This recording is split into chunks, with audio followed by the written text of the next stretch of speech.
السلام علیکم، میرا نام عمر بن عبداللہ ہے۔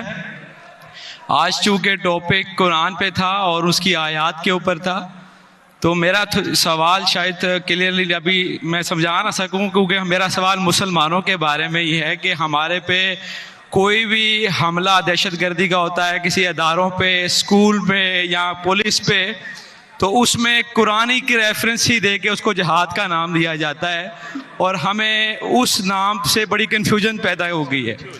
اور چونکہ آج کے دور میں جو نام جہاد کا لینا وہ بڑا مشکل ہو گیا ہے۔ بس یہی سوال ہے۔ بھائی صاحب کا بہت اچھا سوال ہے۔ ہم دیکھتے ہیں کہ دہشت گردی کا حملہ ہوتا ہے کوئی اسکول پہ، کئی بے گناہ کا قتل ہوتا ہے، اور کہا جاتا ہے کہ یہ قرآن میں جہاد ہے۔ اس کا پرابلم کون ہے؟ ہم مسلمان قرآن پڑھتے ہیں لیکن سمجھتے نہیں۔ میرے بیٹے نے تقریر کی تھی کراچی میں، کیا قرآن کو سمجھ کے پڑھنا ضروری ہے؟ اگر ہم قرآن کو سمجھ کے پڑھیں گے اور قرآن کو سمجھیں گے تو کوئی بھی دہشت گرد آپ کو بیوقوف نہیں بنائے گا۔ آپ بیوقوف بن جاتے کیونکہ وہ دہشت گرد بولتا ہے کہ اسکول میں اٹیک کرو، بچوں کا قتل کرو، آپ جنت جائیں گے۔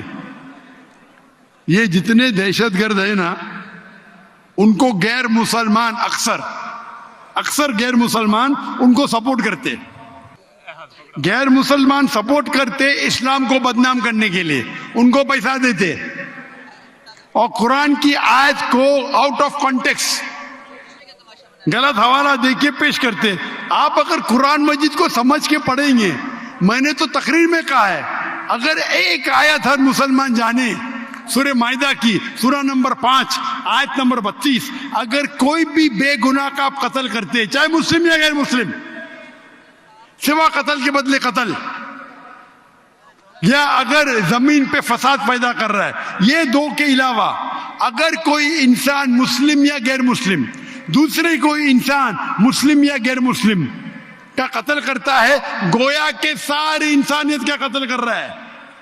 اور اگر ایک انسان دوسرے انسان کا، چاہے مسلم یا غیر مسلم ہو، اس کی جان بچاتا ہے تو گویا کہ ساری انسانیت کی جان بچا رہا ہے۔ اگر یہ آیت آپ اپنے دماغ میں، ذہن میں رکھے تو کوئی بھی دہشت گرد آپ کو بیوقوف نہیں بنا سکتا ہے۔ غلطی کس کی؟ آپ کی۔ ڈاکٹر ذاکر نائک نے کہا ہم جا کے چیک کریں گے، گھر پہ جا کے کھولو سورہ مائدہ سورہ نمبر 5 آیت نمبر 32 ترجمہ پڑھو، اور آپ کو پتا ہے کہ قرآن میں کبھی بھی کانٹرڈکشن نہیں ہے، کبھی بھی ٹکرار نہیں ہے۔ تو ایک آیت آپ کے دماغ میں آپ یاد کر لو، کوئی بھی دہشت گرد آپ کو بیوقوف نہیں بنا سکتا ہے۔ غلطی کس کی؟ آپ کی۔ یہ غیر مسلمان کیا کرتے ہیں؟ کچھ مسلمان کو بھڑکاتے ہیں اور کچھ قرآن کی آیت اور حدیث کو، آیت کو توڑ مروڑ کے پیش کرتے، اور وہ کیا کرتے؟ اپنے نوجوان مسلمان کو بھڑکاتے۔ اس پہ تقریر دی ہے میں نے، اس ٹیررزم و مسلم مونوپولی، ایک تقریر کی ہے میں نے، دہشت گرد اور جہاد اسلام کے پس منظر میں، دیکھیے آپ، اور ڈیٹیل میں آنسر دیا ہوں میں۔ غلطی ہماری ہے کہ ہم قرآن مجید کو سمجھ کے نہیں پڑھتے۔